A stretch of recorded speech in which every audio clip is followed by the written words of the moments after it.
Hello and welcome to the Villa Park podcast. It's me, Rich, and I'm back with the main man, Gareth, for your talking tactics, reflecting on Aston Villa 2, Cardiff 0 in the 5th round of the FA Cup. And we are recording Sunday evening, and we might even find out who we're going to get soon. But I think that Man United game is going to go to extra time. So maybe we have to wait a little bit longer. But just before we came on, Gareth, we were talking, pretty standard win. I guess it was one where Villa...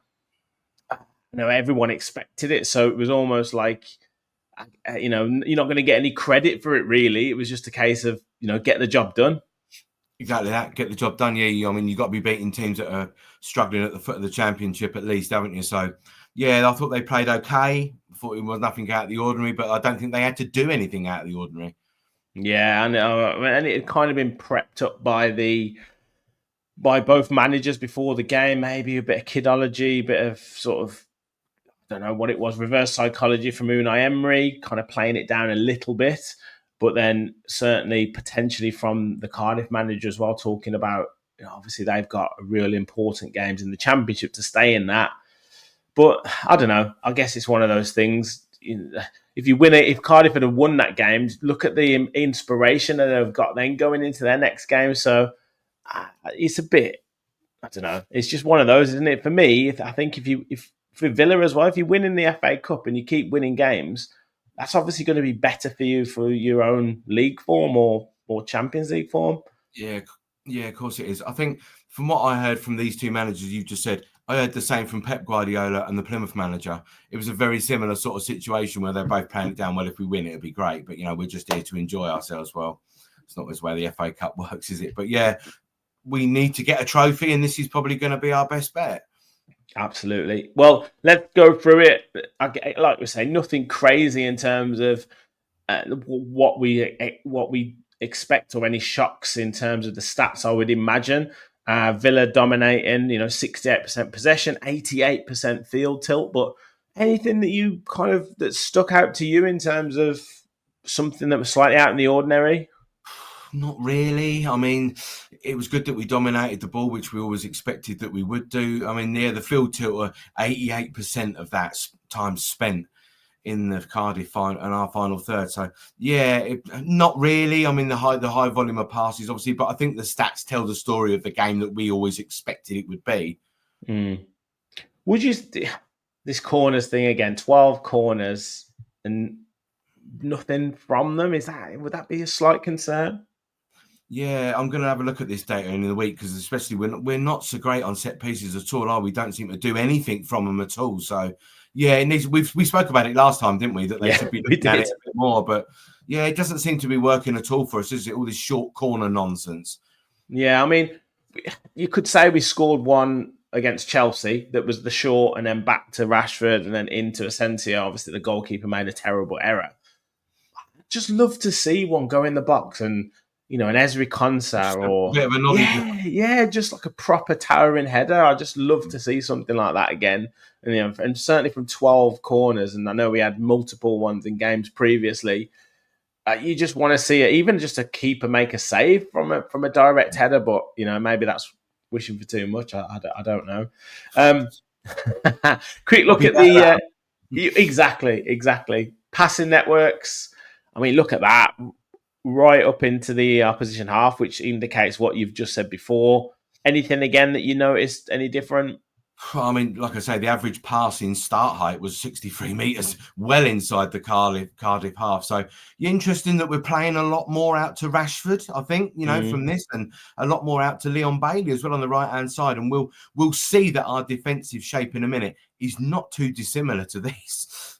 Yeah, interesting. Well, we'll go Passing sonars, again, that's showing that sort of height in terms of where we're playing from. Anything in terms of the direction or the dominance in terms of passing.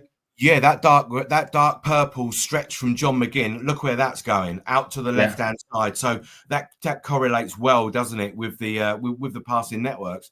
Yeah, definitely. And then quick look at Cardiff.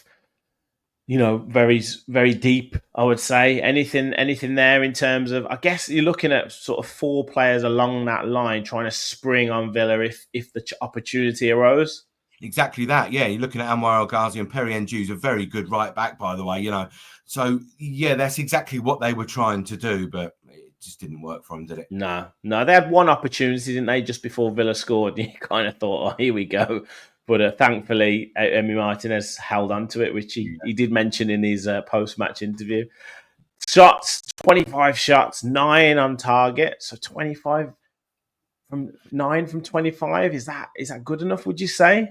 Hey, you'd like to see it a bit higher, wouldn't you, really? But I mean, for me, again, we say it every week, 5 big chances, 4 missed, and you've still got the 3.43 XG. So really, we should have had at least 3, probably 4, in all honesty.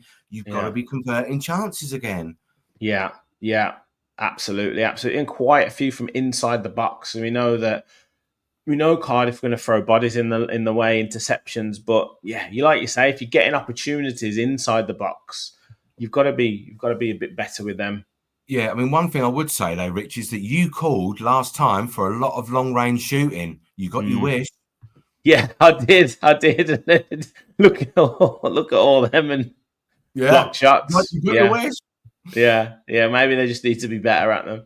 Well, Momentum. Yeah, again. Look, and I guess it is a state of patience, isn't it? It doesn't really matter when the goal comes, particularly in cup football. It's just you've got to take the opportunity when it does come. And fair play to Cardiff, held on, stayed in the game. But ultimately, it was 68th minute, and then sort of 78th minute, kind of game's put to bed, isn't it? Yeah, it is, and I mean, there's quite a high expected threat number from us, so it was good to see that we are shown to create a lot more. Well, in this game, absolutely, and I guess the class of Marco Asensio, Marcus Rashford, difficult to say in these games. You're expected to do it, but I think the fact that Asensio scored 4 goals in the space of less than sort of 3 or 4 full matches, and Rashford's got 4 assists already in that time period, shows you that there's a ruthlessness and a clinical nature to how they play that maybe some of the other players need to kind of learn from. Yeah, exactly. And they're creating, we spoke about it last time, they're creating that high expected threat number. So it's good to see. Well, I think people always say, in this game, they should be doing more. These are the sort of games where they should really be dominating in games. Yeah. Top 10 in terms of shot sequences. There you go. Rashford right up there. Yuri Tielemans up there. Watkins, 5 shots. Really should have scored, I imagine. And Leon Bailey, again, up there with kind of assists and creativity. Yeah, I thought Leon Bailey had a pretty good game by his recent standards. But yeah, Marcus Rashford up there, just shows you what's happening with him. Yeah, I just think if everything clicks, Bailey plays the ball to Watkins and Watkins scores, then automatically those 2 players look, they don't, whatever, fans on Twitter, whatever, who cares, right?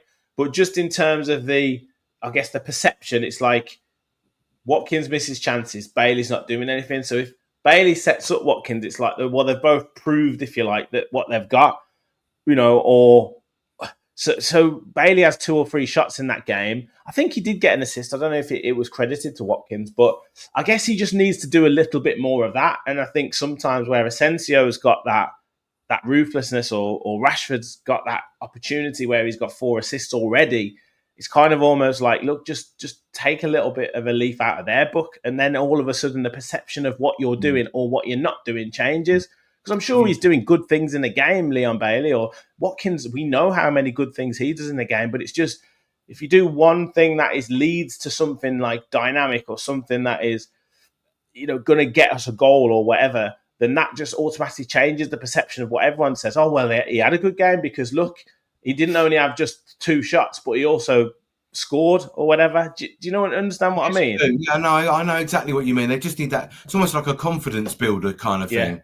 yeah. And it, because he had two opportunities. He had put a great save out of the goalkeeper. He kind of looks direct and wants to attack. Yes, he's going to lose the ball, but if he finished off with a goal, then all of that stuff that he did do, the perception is, oh well, Leon Bailey was so positive. He did this, he did this, Mm. but because he didn't score, it's like, well, Leon Bailey didn't score again, and he didn't do this. It's Yeah. like it's a fine line between that perception of doing well and being wasteful.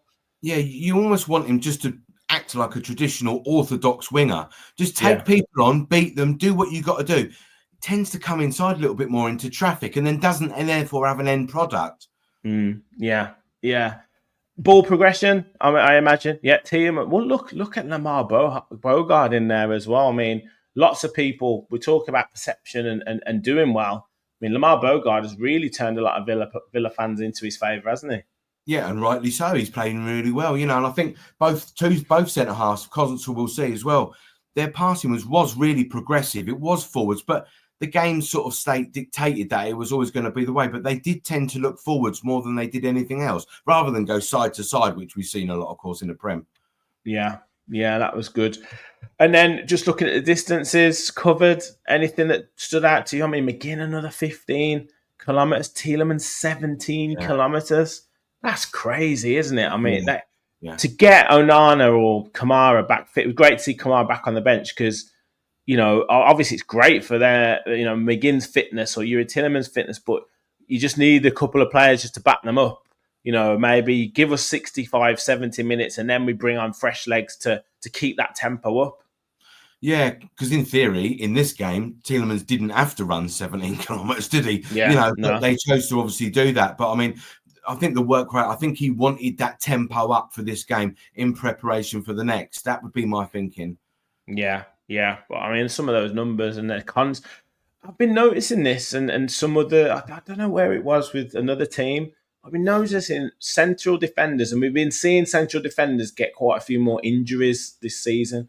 I just wonder if the workload that used to maybe be on fullbacks or used to maybe be on central midfielders, but we've seen the distance that central midfielders cover.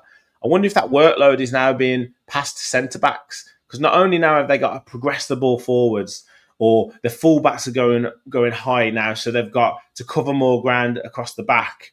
They've also got to, obviously get into the box, and clearances and headers, and then get into the opposition box as well for set pieces and stuff. I just wonder whether that could be an element to be looked into. Like, is the workload now on centre backs more than what it used to be when it was just stay in the box, stay on the halfway line, and head it and kick it?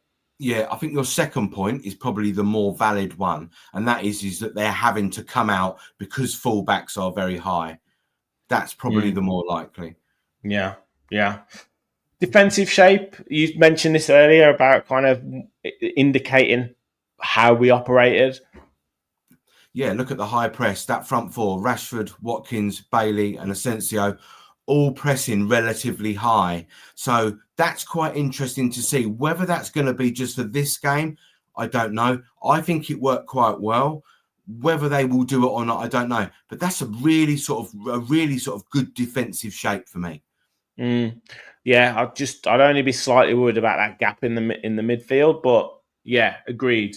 Ultimately, Cardiff weren't going to do anything really to exploit that as much as maybe a Premier League team might do. But yeah, interesting. And then a lot of people see the goalkeeper man of the match performance. Was that a fair assessment for him?